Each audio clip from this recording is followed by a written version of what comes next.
Good evening to everyone. Philip Kushka is going to do a presentation tonight on progress with the build of his Speedster. Dankie Kobus. Hierdie is my droom en ek is baie naby. Ek kan hom al ruik. Ek kan hom hier en daar voel, maar ek kan hom ruik. As 'n ou gaan kyk na Henry Ford en die Model T Ford, dan was resies al daar gewees na hulle die tweede kar vervaardig het hulle begin met resies. Hierdie is die sweepstike. Dit was Henry Ford se eerste resieskar wat hy gebou het in 1901. In 1902 het hy die groot 999 gebou. So spoed was nog altyd daar gewees in die geskiedenis van die Model T Ford. Die boek wat ons hier langsaan sien, het ek gekry by Arthur, en dit is 'n boek wat letterlik saamgestel is met artikels wat verskyn het van die begin af, hoe die mense die Model T warm gemaak het en hom probeer vinniger maak het. Wat my eintlik beïndruk het, is toe ek 'n bietjie gelees het oor Henry Ford en die geskiedenis en die resies wat hulle gery het, dat die Pikes Peak is die langste bergren of 'n hill climb in die wêreld. Hy is bykans 20 km lank, hy het 156 draaie en hy het 'n styging van byna 1500 meter. So met ander woorde, die klim is amper 'n kilo in die lug in. En Noel Bullock het hierdie kar gebou in 1922 en hy dan ook die Pikes Peak bergren het hy gewen. En na hierdie wen het hulle die reëls so aangepas dat hulle het 'n minimum gewig ingesit. En hierdie kar was ver ligter as hulle minimum gewig wat hulle gehad het. So die Ford het hom een keer gery en hy het hom gewen. Hierdie Ford het dan bekend gestaan as 'n Frontenac Ford. En ons sal bietjie later terugkom na die Frontenac Ford. Dis wat ek gesê het, jy kon letterlik enige iets koop en hom aan jou Model T vasskroef wat vir jou spoed gegee het. Ek meen, kyk net hierso wat hulle hierdie adverteer van 100 myl per uur, is 160 km/h. Dis 'n dubbele bo-as, 'n dubbele bo-nokas. Hy het 16 kleppe gehad. En dit was die Craig Hunt se overhead conversion wat jy kon koop. Die twee Chevrolet broers, Arthur en Louis, het diep spore getrap om die Ford 'n vinnige kar te maak. En hulle het dan die Frontenac het gemaak.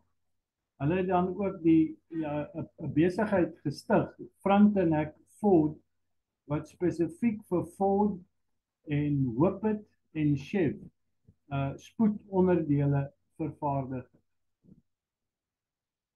Hierdie is twee artikels wat ek raakgeloop het oor Louis en Arthur, hoe hulle jou presies verduidelik hoe jy 'n kar moet bou, wat jy moet doen met die onderstel, wat jy moet doen met die vooras. So die boek wat ek gekry het my regtig baie gehelp, en ja, dit was vir my dan ook om die ding op die regte manier te probeer doen. As 'n ou gaan kyk na speedsters wat daar is vandag, dan is daar regtig min speedsters wat vir my op die oog mooi is. Maar die Mercury bak, dit was die bak wat jy in daai tyd kon koop. Is die bak wat vir my baie mooi is en wat ek dan gaan probeer om te bou. Ek meen, jy kon, soos hierdie advertensie hier, vir $4 kon jy 'n nuwe Speedster bak op jou Model T onderstel gesit het. So my droom, daar's my droom. en ek hoop dat hy baie naby aan dit gaan kom. Ek het in 2022 het ek 'n lesing gegee oor Model T, Ford en spoed. En dat ek in daai lesing het ek gesê dat ek is van mening dat speedsters al hoe meer gewild gaan word, omdat ek en jy baie harde ware het van die Model T, onderstelle, wiele, radkaste, engines ensovoorts. Maar ek en jy het baie min bakonderdele. En die ouens wat vir jou bakonderdele deesdae kan help vervaardig, raak ook al minder. En na aanleiding van daai gesprek het die komitee en ek saamgesit om vir die Model T Ford Club van Suid-Afrika 'n speedster beleid saam te stel. En ek dink is dan ook gepas dat ons net vanaand kyk na die speedster beleid. Hoe definieer ons 'n Model T speedster? 'n Model T Ford Speedster is 'n pasgemaakte voertuig. Met ander woorde, hy's gemaak vir 'n bepaalde doel. En almal gaan verskillend wees, want die doel gaan anders wees. En hy's vervaardig van Model T werkende onderdele. En die Speedster is dan eintlik vervaardig na die oorspronklike jaar van vervaardiging van die Model T Ford.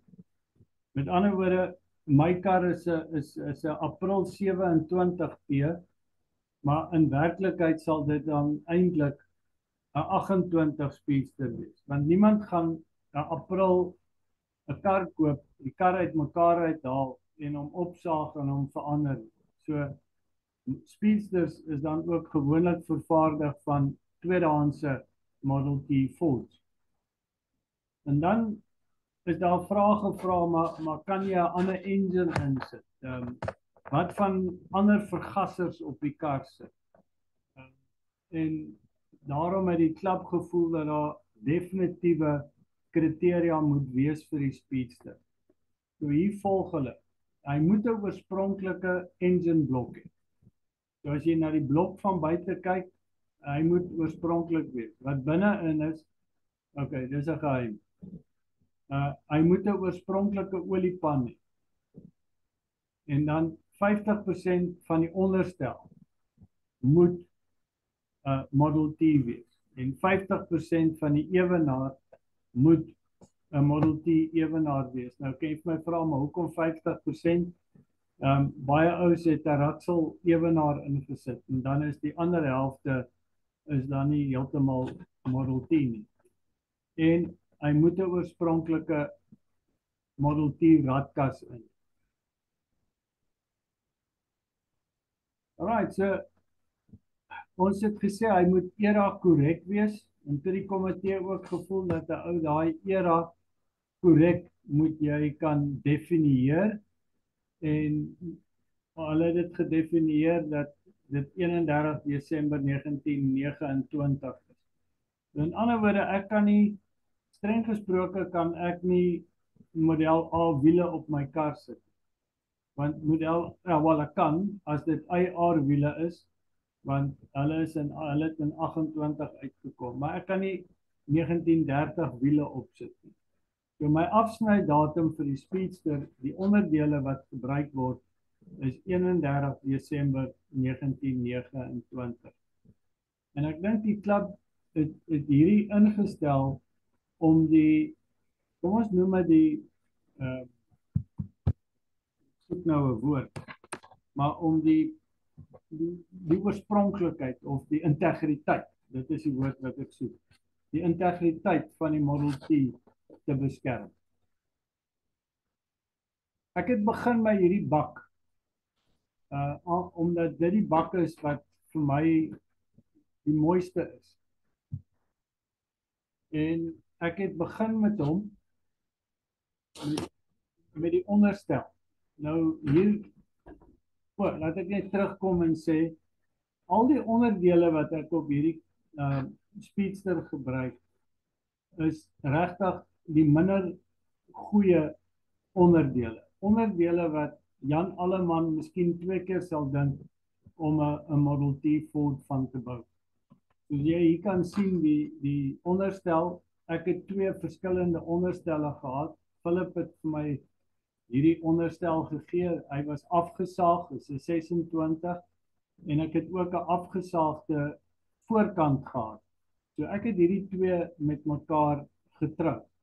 So wat ek gedoen het is met die agterkant, ek het hom uitgesaag en warm gemaak en ek het hom gebuig. So met ander woorde, ek het hulle praat van 'n Z wat jy in die onderstel sit, en dit het ek ook gedoen om die agterkant van die kar te verlaag. Hierdie Z gee vir jou omtrent 'n 5 duim sak aan die agterkant.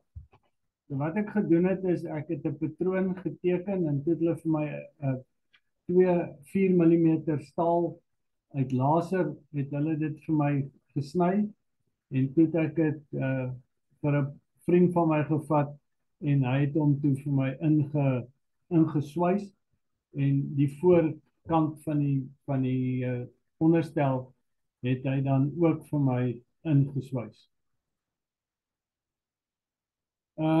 Die voorkant, in die boeke sê hulle dat jy kon 'n vooras gekoop het wat gesak is. En hierdie sak gee jou ook dan 'n 4 duim sak voor. En as jy dan die 26 se spindels gebruik, dan gee hy vir jou ook weer omtrent 'n 20 mm bo die ander wat hy laer kom. Ek is baie dankbaar teenoor Kevin wat vir my hierdie vooras gebuig het. Baie netjies. En wat ek ook gedoen het op die voorvere, ek het die lippies is omgedraai na die bokant. So waar die gewone Model T's aan die onderkant sit die oogie, is die bladveersing omgedraai sodat hy aan die bokant sit, sodat ek weer 'n verdere duim kan kry aan die voorkant om hom 'n bietjie laer te kry. Ek is bevoorreg om 'n Wolford radkas te kry. Nou, as jy gaan kyk na hierdie advertensie, dan is hy in 1923 is hierdie advertensie gepubliseer, maar die Wolford radkas is reeds in 1911 gepatenteer. So hierdie Wolford radkas sit direk agter jou gewone radkas. Hy pas daar waar jou dryfas inpas, pas hierdie Wolford radkas in. En dan wat jy moet doen is jy moet jou dryfas, die lengte van die Wolford moet jy korter maak. So my dryfas, die torque tube en die sy armpies is alles met 300 mm korter gemaak om voorsiening te maak vir die Wolford. Die Wolford gee vir jou basies 3 verstellings. Hy gee vir jou direkte aandrywing. Hy gee vir jou onder 'n lae strek en 'n hoë strek. So in ander woorde, dis waar die advertensie hier vir jou sê, is dat jy eintlik 6 ratte vorentoe het, en as jy nou regtig wil, het jy 3 ratte agtertoe. Philip, kan ek 'n vraag vra? Jy is welkom. Is daar een of ander klats of enigiets dat jy daai verstellings kan doen, of is dit 'n crashbox? Dit is 'n crashbox, en dis een van die groot probleme van die radkas. Hy is 'n crashbox, maar jy gebruik jou gewone koppelaar wat jy het in jou Model T. Okay. Ja, so jy gebruik hom. Reg, dankie. Maar nou, soos jy nou tereg gesê het, dis 'n crashbox. En die probleem wat jy het met die Model T is, as jy in neutraal is, en jy kry hom nie in rad nie, dan het jy ook nie remme nie. So ek moes ook dan addisionele remme aansit, maar daarby gaan ons 'n bietjie later kom. Die probleem wat ek gehad het, of wat ek nog steeds het, maar ek dink ons het dit nou gewen, is omdat dit 'n crash box is en die Model T se jy met jou revolusie speel om die regte spoed te kry in die ratte om te kan oorskakel. Die Model T se armpie is aan die linkerkant en die kiwi is aan die linkerkant wat jy moet gebruik. So ek het nie genoeg linkerhande om al twee daai goed te doen nie. So wat ek gedoen het is ek het die arm aan die buitekant van die kar gesit, soos wat jy hier kan sien. So hierdie ene hier is my rathefboom aan die buitekant en my handrem is ook aan die buitekant van die bak. Hierdie kar het my baie dinge geleer, maar een van die dinge wat die kar my geleer het, is dat daar baie ouens daar buite is wat bereid is om jou te help. En daar's regtig daar's 3 engeltjies. En al hierdie 3 engeltjies wat my ontsettend baie gehelp het op hierdie kar, is jong manne. Die ou wat my regtig seker die meeste gehelp het, is Johan Rust. En is jammer dat Johan nie hier is vanaand nie, want hy's 'n ongelooflike kundige man. Hierdie rat ding wat hier is. Onthou dis 'n crashbox. So daai ding gaan nie maklik in nie. Johan het hierdie ding ontwerp en hy het hom vir my gemaak en hy het hom gebring en ons het hom getoets en hy werk. So dis die rede hoekom ek die handrem of die ratkas aan die buitekant het. Van die rem gepraat, ek gebruik hierdie huis speekwiele, dieselfde as wat my 15 op het. Maar die mense het my gewaarsku om nie hierdie hub gedeelte van die wiel is 'n casting. So hy is 'n bietjie meer rigied as die gewone Model T sinne. Maar ons was bang geweest dat die hittegenerering direk op die briekdrom gaan veroorsaak dat jy die integriteit van jou speke gaan verloor as jy baie rem en die hitte word dan versprei. So die tweede engel wat my baie gehelp het is ook 'n jong man en dit is Casper Schmidt, Dani Schmidt se seun. So ons het hierdie laat laser sny, dis 10 mm plaat wat ons gelaser sny het, aan die buitekant bietjie groter en aan die binnekant net onder grootte. En toe het Casper dit vir my in die draaibank gesit en hy het hierdie twee oor mekaar gepresfit en aan die buitekant het ek ook 'n 10 mm by 30 mm staal laat rol. En ons het die op mekaar gesit sodat ek dan buitekant 'n briekdrom het. Nou vra ek baie mooi, julle moet nou nie lag nie. Maar nou dit ja sê. My Model T gaan ekskuus, ek sukkel nou, daar's hy. My Model T gaan 4 pedale hê. Die gewone 3 en dan hierdie ene heel regs wat ek dan gaan gebruik as die addisionele rem. Of dit gaan werk, ek weet nog nie. Ek hoop dit gaan werk. En nou kom ons by die bak. En ek het daai bak gevat en dan hier links onder het ek in my beste tegniese tekenne het ek die ding geteken en ek het mates bygesit om die verhoudings reg te kry.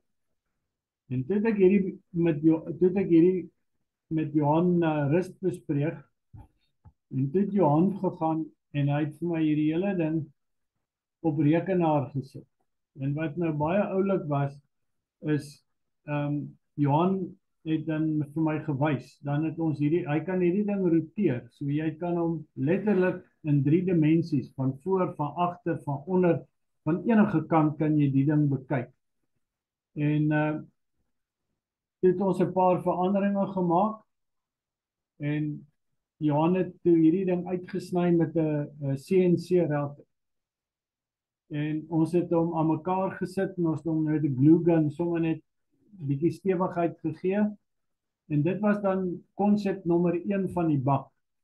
Toe kon ek hierdie bak letterlik op die onderstel sit en ek kon kyk waar daar moontlike probleme gaan wees. Een van die probleme wat ek wel gehad het, is dat hierdie ribbetjie was presies in lyn met die radhefboom. So dit sou nie gewerk het nie. So Johan het vir my daai ribbetjie vorentoe geskuif. Die sitplek gedeelte was baie klein. Twee ouens sou nie langs mekaar gepas het nie. En toe was daar nog so 2-3 ander klein goedjies wat nie gewerk het nie. En toe het Johan weer gegaan en hy het vir my die hele ding weer van vooraf uitgesny en ons het hom weer aan mekaar gesit en ek dink hy is nou waar ek hom wil hê. Daar sit ek en Johan breed glimlag en jy kan sien, ons kan definitief twee langs mekaar in die kar sit. Iets wat ek ook moes gedoen het, is die stuurstang moes ek 'n bietjie meer gespeel het, omdat die hoek waarteen hy uitkom totaal en al uit was. So hier het Casper my weer gehelp en nou ja, nou kan die stuurwiel teen 'n hoek kan hy werk. Ja, hier is Johan Breebos. Ek is Johan regtig baie dankverskuldig. En nou kom ons by die groot uitdaging vir my. Dankie aan Philip wat ook vir my hierdie engine blok gegee het.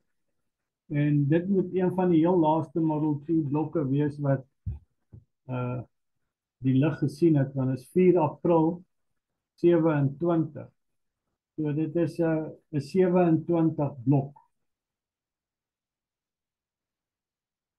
Min het ek geweet toe ek die Speedster beplan het. Ek wou net, die enigste ding wat ek wou gedoen het, ek wou net 'n overhead valve conversion opgesit het. Ek wou net 'n oorhoof sit. Dis al wat ek wou gedoen het. Ek wou nie regtig baie meer gedoen het nie. Totdat ek begin het.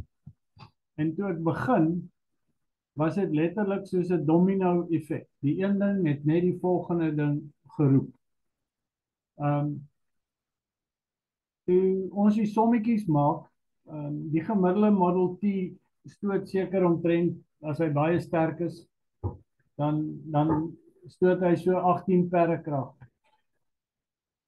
Die projeksies met hierdie is dat die perdekrag van 18 na 38 sal opgaan. En toe Kevin daai sommetjie gemaak het, toe sê hy vir my, maar of ek besef dat die Model T crank gaan nie werk. Die Model T crank gaan breek.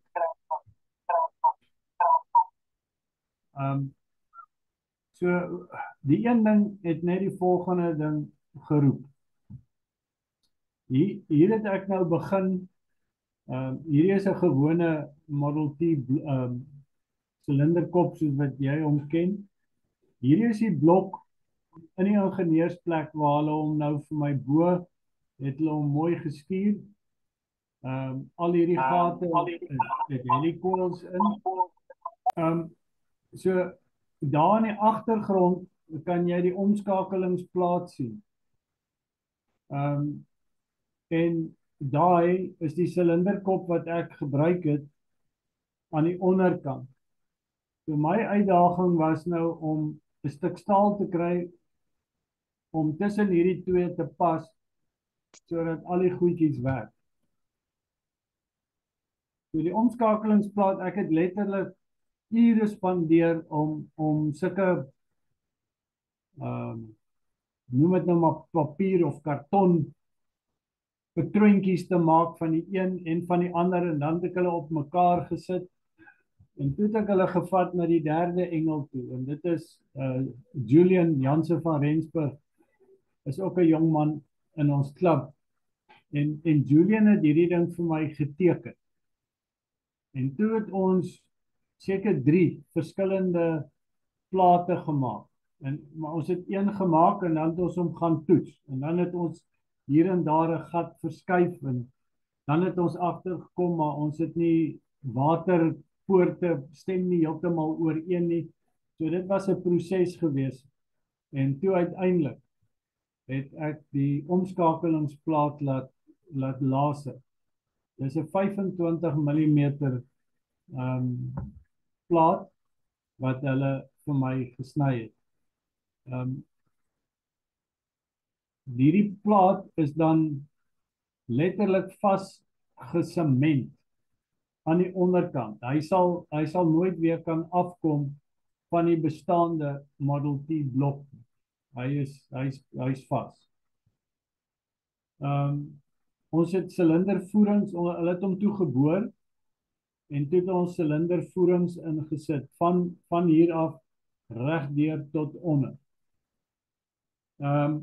Die voering het 'n dubbel doel omrede dit die hittegeleiding verbeter omdat jy 2 verskillende staalsoorte het en daar kan jy dit sien waar die 2 mekaar ontmoet dat die ringe van die suier nie daar miskien kan vashak op 'n stadium. So dit is die rede hoekom ons die silindervoerings ingesit het. Hier is maar net weer 'n ja. Philip, kan ek 'n vraag vra? Is jou boor nog die standaard 3 duim? Ja. Okay. Ja, hy's net groter nie. Ek het wel 'n langer slag. Ek het 'n langer slag, Paul, maar die deursnee is dieselfde. As ek mag vra, kyk, die oorspronklike slag is 4 duim. Wat het jy nou? Ja, dis seker omtrent nou 4,5 duim. Okay. Ja, hy's 'n rapsie meer. Ja, nee goed. Ek het hierdie advertensie ingesit omdat dit 'n radio advertensie is. Die ous wat die silinderkop wat ek gebruik het is 'n 28 Chef. En die rede hoekom ek die 28 gebruik het is omdat die 28 die eerste Chef is wat 2 inlaatpoorte het. So die 27 het net 1 inlaatpoort gehad, waar die 28 het die dubbel inlaatpoort gehad. En in daai tyd die radio was die duurste wat jy kon kry van die ou valve conversions. Maar die manne het reeds daai tyd het hulle al die Chef ene ook gedoen. Maar dan ons almal weet van die feite tussen die Fords en die Chefs en sulke goed. So niemand het gesê uit 'n Chef het opgesit nie. En hulle het hierdie the poor man's radio genoem. So ek het nie 'n Chef silinderkop op nie, ek het 'n poor man's radio op my kar. Daar kan jy die blok sien nadat hulle die masjienwerk gedoen het. Hier agter kan jy sien die poort is 'n rapsie kleiner omdat die oorhoofse my silinderkop pas letterlik 2 mm aan die kant daai.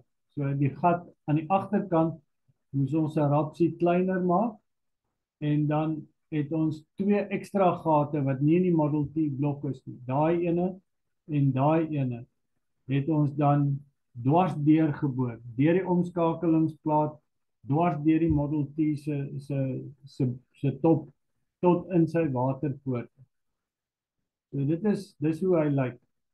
En daar is die oorhoofse silinders kleppe is nou in. En ek was so trots geweest toe ek hierdie ding nou uiteindelik daar het en ek is so opgewonde oor hierdie ding. En ek dogter net by myself, maar ek gaan nou net elke klep indruk om te kyk. Jy weet, dis mos nou lekker. En toe ek hulle indruk, die tweede een wat ek druk, hy druk toe nie in nie. Hy druk teen die sykant vas. Toe is ek nou redelik back af. 6 van hulle het gewerk en 2 het nie gewerk. Toe moes ek die blok en alles weer terugvat na die ingenieursplek toe. En dit is die gapentjie wat hulle gemaak het. So daai klep gaan 7 mm maak hy oop. So hierdie het hulle 9 mm diep gesny en dan daai onderste gedeelte het hulle teen 'n skynste vir my gesny. Dus ek gesê, die een ding roep net die volgende ding. Toe Kevin vir my sê, maar hy beveel aan dat ek 'n ander krukas gebruik. Was die logiese keuse dat 'n ou 'n 28 Chefsinne ook gebruik. En dit is toe presies wat ek gedoen het. Maar die 28 Chef is aansienlik sterker en meer robuus as die Model T sinne. Maar as ek dit reg het, is hy iets soos 17 mm langer as die Model T sinne. Hy's baie dikker. So die koppies wat jy hier het, hulle pas nie. So wat ek moes doen is, ek moes die hele blok laat masjineer. Jy kan kyk hier in die middel, die standaard blok het 2 sulke vleueltjies hier aan die kante. Hierdie ene het nie. Hy is letterlik mooi afgesny. En soos ek gesê, die een ding roep die ander een. Philip, kan ek jou gou vra, hoekom het jy nie Model A krukas nie ook gewerk het nie, want 'n Model A skop hy nie 40 horsepower uit nie? Ja, onthou net die krukas bepaal nie eintlik die perdekrag nie, né? Nee, maar ek bedoel, sou hy nie ook sterk genoeg gewees het nie? Hy sou definitief sterk genoeg gewees het. En die mense gebruik ook die Model A krukas. Jy is heeltemal reg, Retief. Vir my was dit net 'n logiese keuse. As ek het nie 'n krukas gehad, ek het net gedink ek moet 'n Chef een kry omdat ek die Chef silinderkop het en omdat ek Chef verbindingsstange gaan gebruik. Maar jy kan die Model A sinne ook gebruik. Dit sal ook werk. En toe sê die ouens vir my, maar ek moet onthou dat ek my werksverrigting gaan hoër wees. Die revolusies wat jy uit hierdie kar gaan kry, gaan hoër wees. So miskien moet 'n ou kyk na 'n oliepomp op hom. So daar kom die volgende domino blokkie wat omval. Ek moet 'n oliepomp kry. So hier kan jy die gaatjies sien. So hierdie hele krukas is geboor. So hulle het hom letterlik van hier af geboor skuins. En dan het hulle hom van hier af geboor tot heel onder. En dan het hulle hom weer so skuins geboor. En dan het hulle hierdie gaatjies hier is geblok. En dan daai is die oop gaatjies. So ek het die oliepypies wat ek gaan gebruik. Ek het 'n oliepypie wat in elkeen van hierdie ingaan. So hierdie ene sal basies vir my olie gee vir hierdie een. Die middelste een gaan vir daai 2 gee. En die hoof ene aan die agterkant gaan vir my vir nommer 4 gee. Maar ek het ook 'n gat geboor reg deur die as van die radkas.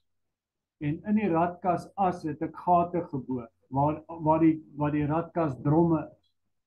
So hy gaan die radkas olie, hy gaan ook dan vir die radkas olie inspuit na die ander kant.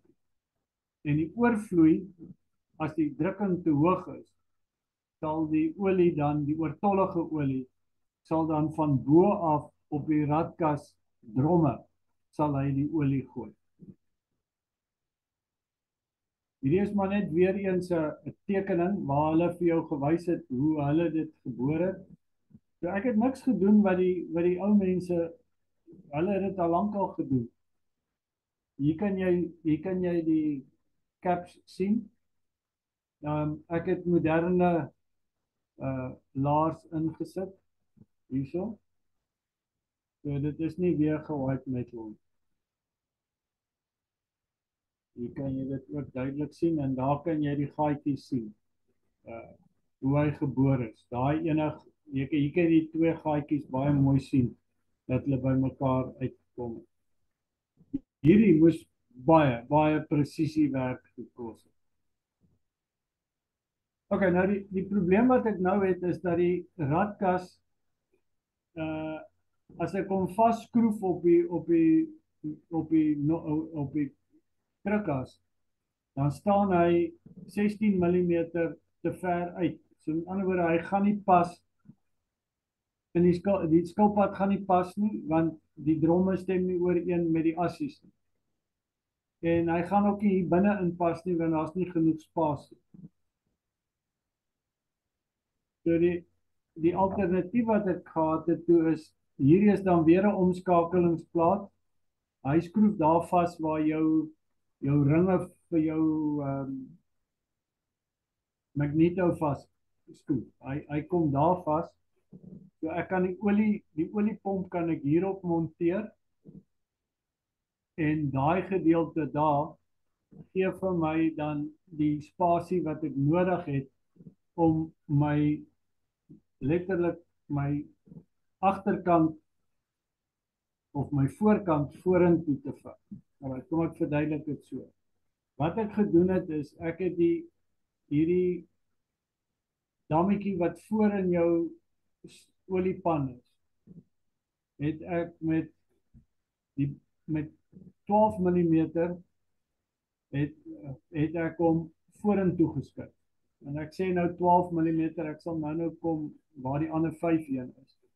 So ek het hom 12 mm vorentoe geskuif en ek het al die gate op die sand het ek 12 mm vorentoe geskuif. So in ander woorde wat ek eintlik gedoen het is, ek het die engine blok, die hele engine blok, het ek 12 mm nader na die verkoeler toe gesit. En dis waar ek 12 mm gekry. So om hierdie gate wat ek nou geboor het, om die rigiditeit, die integriteit van die oliepan weer terug te kry, het ek daai plate uit 3 mm staal laat maak, wat ek nou fisies vasskroef hier op die plaat, op die sak. Is daar miskien 'n vraag? Net, en my hoor. Ek hoor jou, Fred. Net om terug te kom, is wat my nou net bietjie kwel nou wat ek al met jou, jy het 'n 25 mm plaat opgesit op die blok en jou krukkas is 17 mm 'n langer slag. So jy is nog 8 mm korter as wat jou totale slag grootte sou wees. So gaan jy nou baie laer kompressie of gaan jy dit opmaak weer met die steiers dan? Onthou net die krukkas is my slag, ek het ander connecting rods. So ek het ander verbindingstange. Okay. So die verbindingstange is langer. Is ook nou wel, okay. Okay. So ek het nie 'n probleem gehad met ek het 'n probleem gehad met die kompressie. Omdat hy op 'n stadium te hoog was. So op die oomblik is hierdie kompressie, die gewone Model T se kompressieverhouding as hy nie is omtrent 4.4, 4.5. Waar hierdie ene se kompressieverhouding van 7.5 tot 1. So hy's aansienlik hoër. Ja. Okay, so dis hoe ek basies daai 12 mm het ek van die 17 mm het ek 12 mm vorentoe geskuif. Die ander 5 Die ander 5 mm het ek die vliegwiel fisies waar daai flange in die krukkas inpas. Het ek die vliegwiel ons sal nou na hom kyk. Het ek 5 mm daai steppie het ek dieper ingesny. En dis waar ek my 17 mm gekry het. Hier kan jy die oliepomp sien. En die oliepomp ek moes die nokas moes ek so 12 mm korter maak. Moes ek korter maak en dan het ek 'n gleuf ingesit. So hierdie wat jy hier sien is basies die raaitjie van die oliepomp wat in daai gleufie daarin werk. So as hy draai dan letterlik trek hy die olie in en hy stoot hom aan die ander kant uit. Toe ek alles nou mooi bymekaar sit, toe vang die vliegwiel en hierdie toe vang hy nog steeds. En wat ek toe moes gedoen het is ek het die vliegwiel weer teruggegee vir Casper en daar kan jy my merk sien. So Casper het daar 'n steppie ingemaak en hy het hierdie omskakelingsplaat het ek afgehaal en hy het ook van die omskakelingsplaat het hy gelukkig was hy redelik dik en het hy 4 mm van hom afgevat en toe kon ek weer daar die spasie kry dat hierdie goed by mekaar kan verbykom. Een van die groot probleme was die ratte. Die Model T en die Chef se cranks verskil dag en nag van mekaar wat die grootte van die ratte aanbetref. So hierdie moes hulle alles vir my afwerk om nou daar te pas en toe kyk nou hoe lyk hierdie kruk as hy's vol steppies daar. Maar hulle is te groot, my gewone tydraad kan nie daar inpas nie. So toe moes hulle hierdie alles afmasineer sodat my tydraad kan pas en toe het hulle hierdie sleeve opgekrimp hiervoor sodat hierdie gedeelte in jou sand kan lê en jy jou daai pennetjie kan deurslaan sodat jy hom met die slinger kan bykom.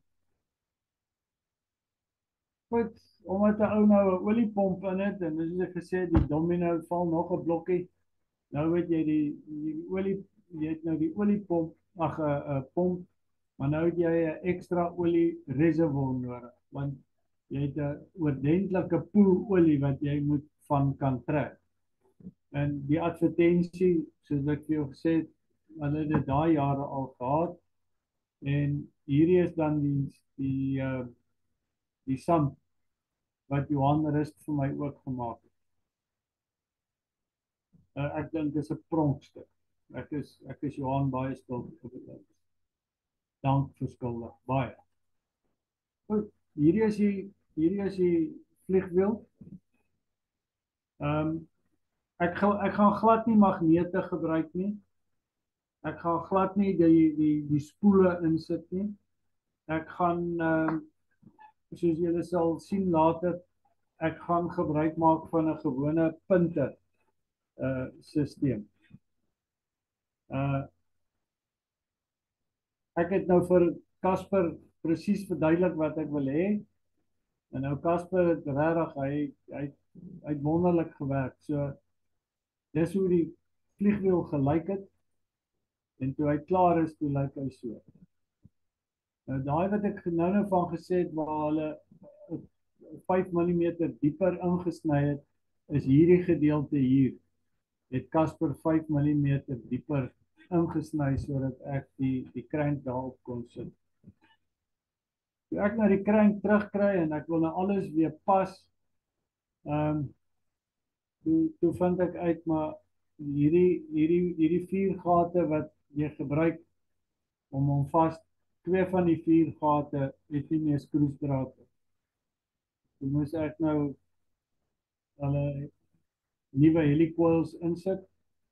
Okay, so gelukkig pas hulle nou. Die vliegwiel met magnete in ons Model T's weeg 23,3 kg. En hierdie vliegwiel van my weeg 11,2 kg. So ek besef ou kan nie net wen nie. Die energie wat jy nodig het om hierdie ding aan die gang te kry, is energie wat miskien nou vinniger by my omgesit sal word in spoed. Maar jy kan nie net wen nie, jy moet ook, die lewe is in 'n ekwilibrium, so ek gaan baie tork verloor. So waar jy maklik om die draai kan ry en poer nog steeds in tweede en die momentum gaan hê, gaan ek 10-1 nie hê. Maar ek troos my daaraan dat ek die momentum wat ek verloor, die tork wat ek verloor, dat ek dit kan terugkry as ek in laastrek is van die Wolford radkas. Ek dink wat baie belangrik is vir almal van ons, vir elke engine, is dat die engine ordentlik gebalanseer moet wees. Benaam hierdie ene waar ek standaard Model T goed gebruik en ek gebruik heeltemal 'n ander vliegwiel en jy sit hom op die draaibank en jy draai goed hier af. Hierdie goed moet ordentlik gebalanseer word. En daar's 'n plek in Mossel Bay wat dit altyd vir my doen. So ek het die hele krukas. Hier kan jy die gaatjies sien van die oliegat en daar is die ander oliegat wat geboor is om alles, die olie wat nou met die druksysteem hiernatoe gaan kom, dat hy hierdie kant toe ook kom. So hierdie alles is fyn gebalanseer. Die krukas is 2 keer, die vliegwiel is 2 keer gebalanseer. Hy's alleen en toe het hulle hom alles aan mekaar gesit en toe is hy weer gebalanseer. Ek het ook die radkas, die 3 dromme, het dit ook laat balanseer. Ek het hier is die vliegwiel, die hele ding is nou basies vas in die engine, alles is gestel. En ek het gesukkel met ek kon nie die run-out hier mooi reg kry nie. Hy was te groot. Hy was hier by 12-14 wat vir my te groot was. En gelukkig toe vat ek nou die ding vir balansering. En toe tel hulle die probleem op dat hier waar die 3 goed by mekaar kom, was dit nie 100% reg. So my toleransie wat ek nou hier kry is so tussen 2 en 3 vel wat hy uithardloop. Hierdie is die chef se verbindingstange. Ja, ek is dankbaar ek het hulle gegooi en daar kan jy sien hoe ek hom op die draaibank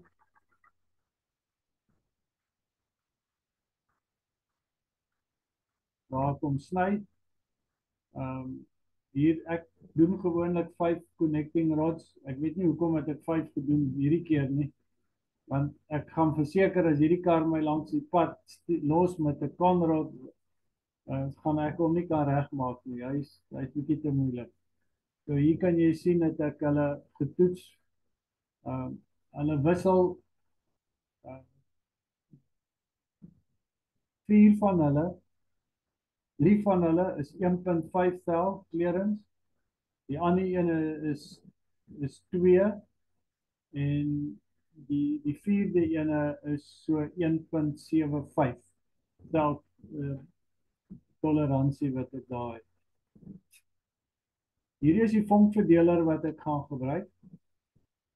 Ek gaan 'n gewone punte stelsel, maar weer eens, kyk na die advertensie.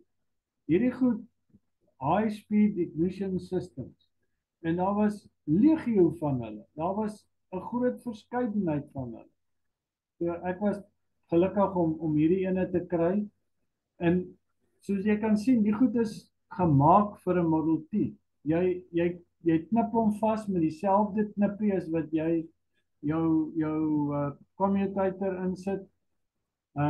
Jy haal hom af en in steede daarvan dat hy 'n rollertjie het en 'n pennetjie wat die rollertjie vashou, het hy 'n 45 grade hoekrad.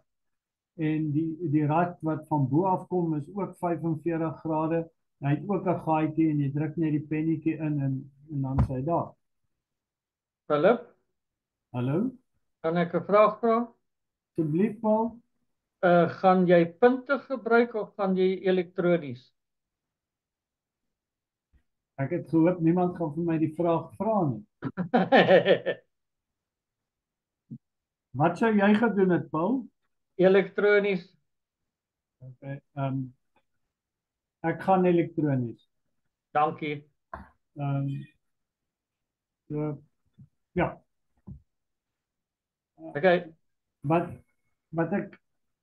ek gaan doen met die inlaatspruit, omdat hy 2 poorte het, gaan ek 2 vergassers opsit. So ek gaan een vergasser hier en die ander vergasser daar sit. So ek gaan 2 NH vergassers opsit. Ek gaan nie resies vergassers opsit nie. En weer eens hierso moet ek weer dankie sê vir Johan. Hierdie is Johan se sketse wat hy gemaak het. Ek en Johan het 'n middag spandeer daar in die Kaap by verskillende plekke om stainless steel pype en goed te gaan soek. En dis die onderdele. Dis die werkstekening waarvolgens daar's die ander en daar is hy klaar.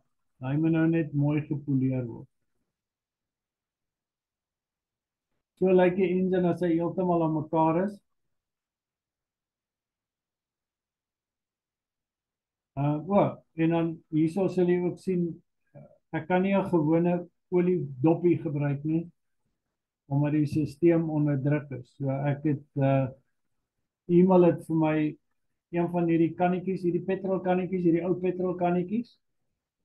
Iemand het vir my die boonste gedeelte gegee.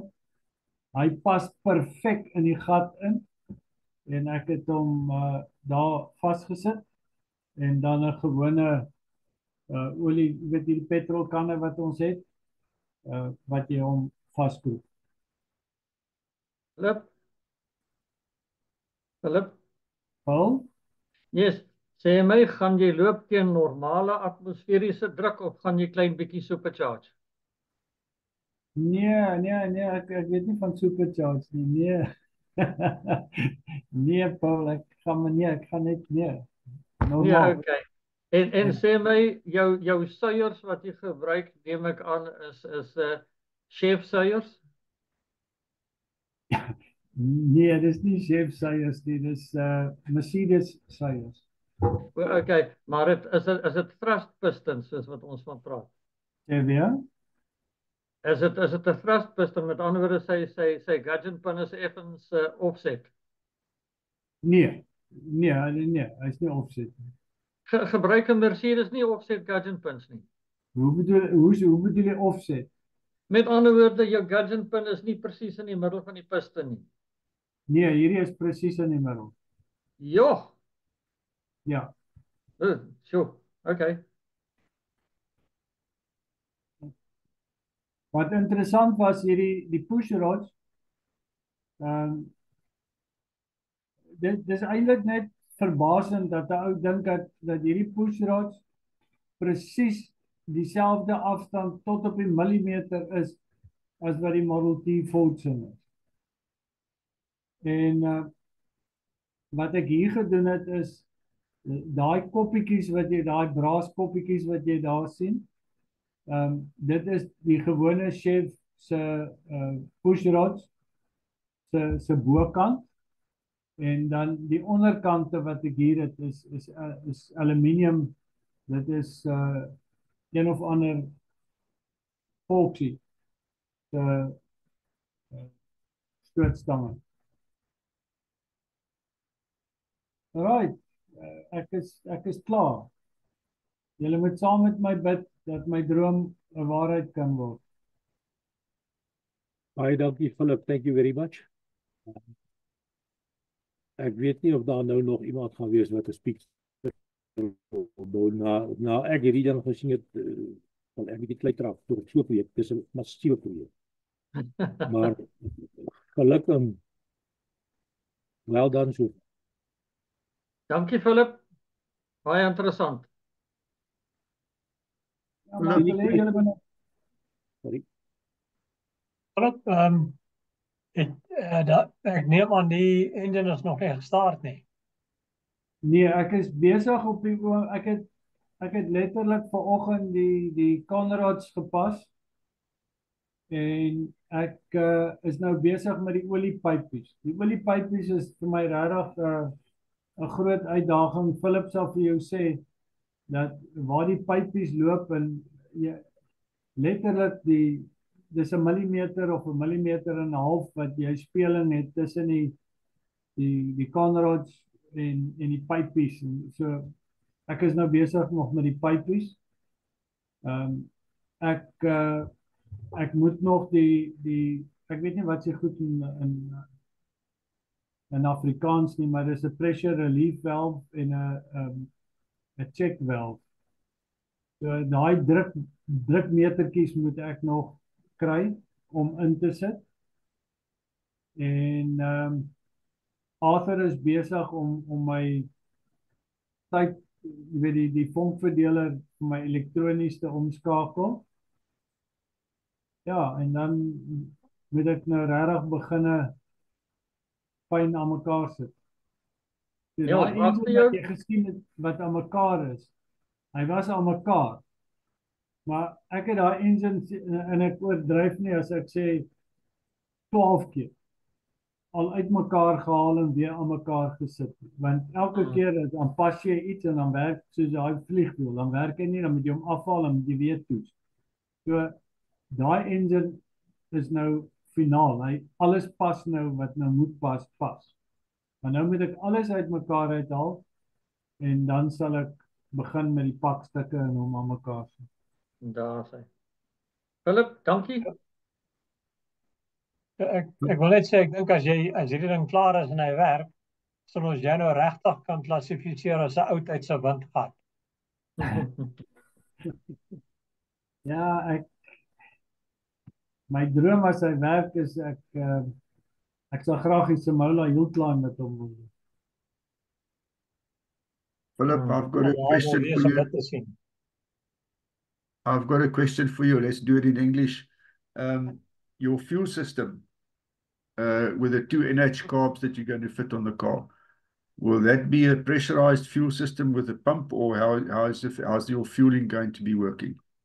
Yes, I'm going to have a pressurized fuel system. It's like they did in the olden days with a hand pump, next to you with a gauge indicating your pressure. So yes, it will definitely be pressurized. So it's not a mechanical fuel pump. You're actually just pressurizing your fuel tank. Yeah. Okay. Actually, it is mechanical. Yeah, but I mean, but you're not physically pumping the fuel as such, but it's pressurizing the tank. Yeah. You're pressurizing the tank. Yeah. Okay. You can also you can pressurize the tank by using your exhaust gases as well. Yeah. I'm a little bit worried about that, so I'll rather use my hand. Hulle boekel gebruik jy nie net 'n elektriese pompie nie.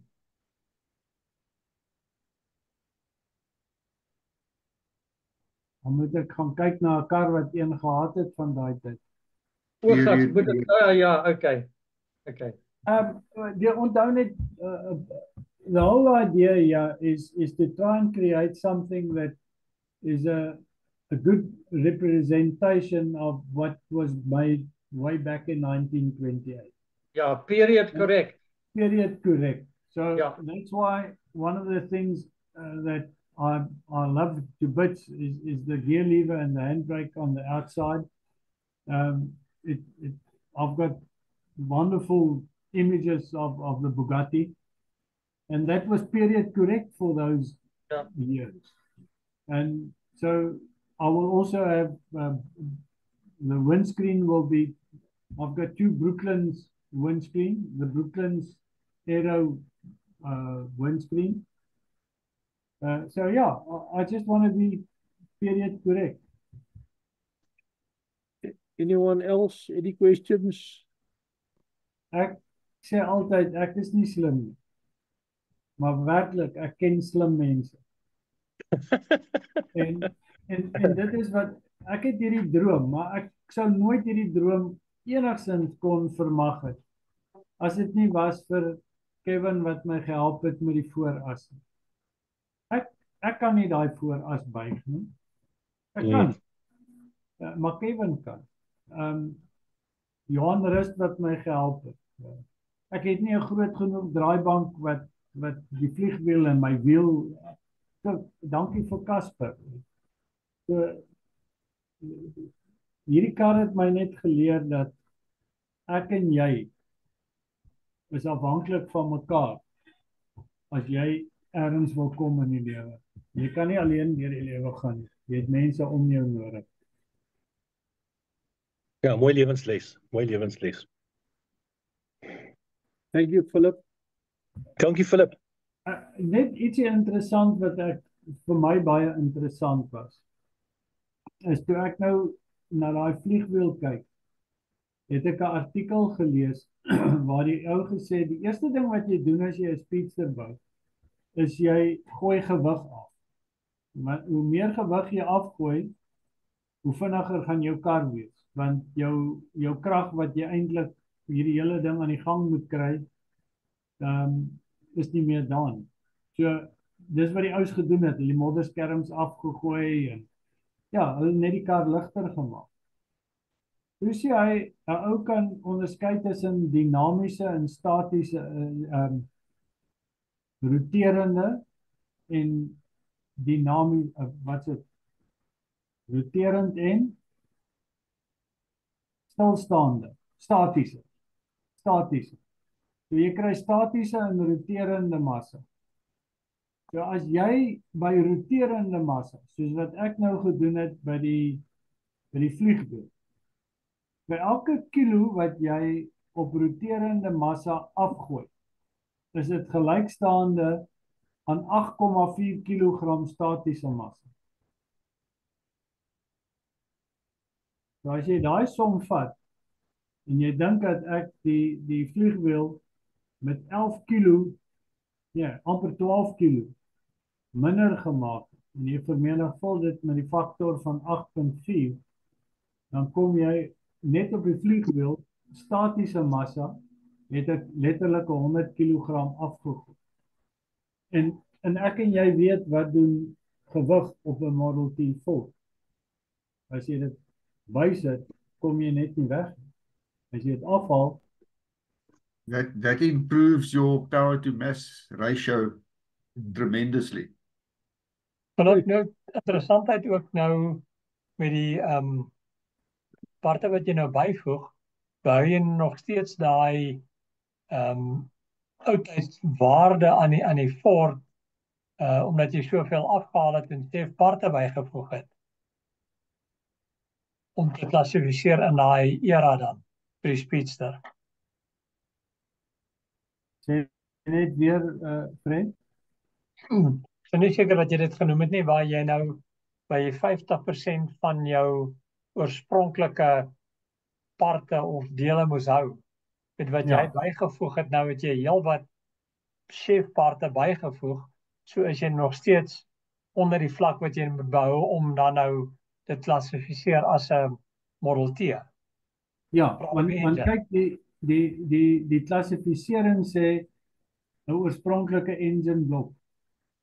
Okay, so ja. Hy sê die klassifisering sê niks van watter krikas gebruik jy of watter verbindingstange gebruik jy.